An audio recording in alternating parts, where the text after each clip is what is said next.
Kayo po ba mga bossing ko ay merong oregano sa inyo pong bakuran? Mainam po na meron kayong oregano. O ito, may tuturo ko sa inyo ng ibang pamamaraan mga bossing. Kailangan meron tayong oregano mga bossing dahil ang aroma nito, ang amoy po nito ay nagtataboy ng mga negatibo at nag-a-attract ng positibo.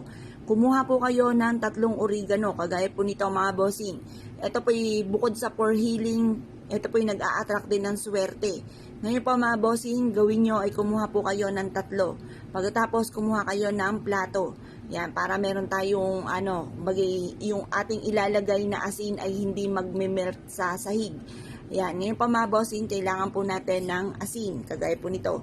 Lalagyan po natin ang ating oregano mga bossing na nakaharap ka sa may silangan. Sabihin niyo po dito sa pamamagitan nito, magtutuloy-tuloy na ang pasok ng swerte sa akin at lahat ng aking mga pangarap ay matutupad. Mag-wish na kayo ng walang gamit na sana, direct to the point. Kasi pag kayo gumamit ng sana, ibig sabihin parang alanganin pa. Pero kung direct to the point, naniniwala ka na makakamtan yung mga pangarap ninyo bukod sa sipag at tiyaga ay makakamtan nyo po yan. Ngayon po mga bossing, itodo-todo na ang mga kahilingan. Halimbawa, kayo po'y wala pang bahay. I-wish ko po na magkaroon ako ng sariling bahay, na malaking bahay. Siyempre, mag-wish ko rin naman ay lubos-lubosin nyo na mga bossing. Or kaya magkaroon ako ng negosyo na dito na ako yayaman. I-wish nyo na ang lahat ng nais ninyo na walang gamit na sana, direct to the point. At yan po mga bossing ko ay mapapasin ninyo na lagi kayong iaadya naman kung saan lagi kayo ay suswertihin. Proven po ito na napakaswerte basta't may 100% kang paniniwala mga bossing. Yan po mga bossing, i-wish nyo na ng todo-todo ang lahat ng nais po ninyo.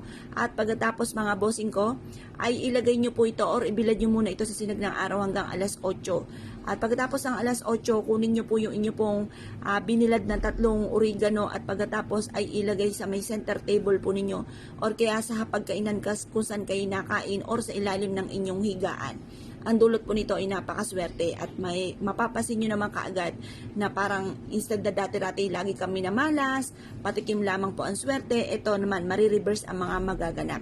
Instead na kayo minamalas ay parang lagi kang iniaadya kung saan lagi kayo suswertihin. Nagagawa mo yung mga bagay na hindi mo nagagawa dati na parang dati-dati ay lagi kami namalas, ngayon marireverse po yan, mababago ang takbo ng inyong pamumuhay. Kung kayo po'y naniniwala at nais nyo po itong gawin, mula sa inyo pong puso, gawin nyo po ito at i-mindset nyo na kayo magiging matagumpay. Pansinin nyo po mga bossing, kahit isulat nyo po lahat ang mga kamalasan ninyo at sunugin nyo po ito, tandaan po yan mga kamalasan na mga dumating po sa inyo. Matapos nyo po itong gawin, panay swerte naman ang darating. Mapapasin niyo po kaagad po yan na puro swerte ang dumarating or mas nagiging maganda ang takbo ng inyong pong pamumuhay. Marami na po rin nagpatotoo nito na nabigyan ko ng ganitong payo at ako po mga bossing ko ay isa rin sa ganyan. Hindi na ako magtuturo pa dahil sa akin po mga bossing, ito po isa sa mga paborito ko. Hindi po ako nagpapawala ng oregano at ng asin. Isa po yan sa mga sikreto upang sa ganon maging matagumpay sa buhay. Kaya kung kayo pinaniwala at nais po itong gawin, ay siya mga bossing, wag na po kayo magpatumpik-tumpik pa at makakatulong po ito upang sa ganon iadya ako sa lagi kay suswertihin. Kaya kung kayo pinaniwala mga bossing, ay siya mga bossing ko, good luck po sa inyo po lahat.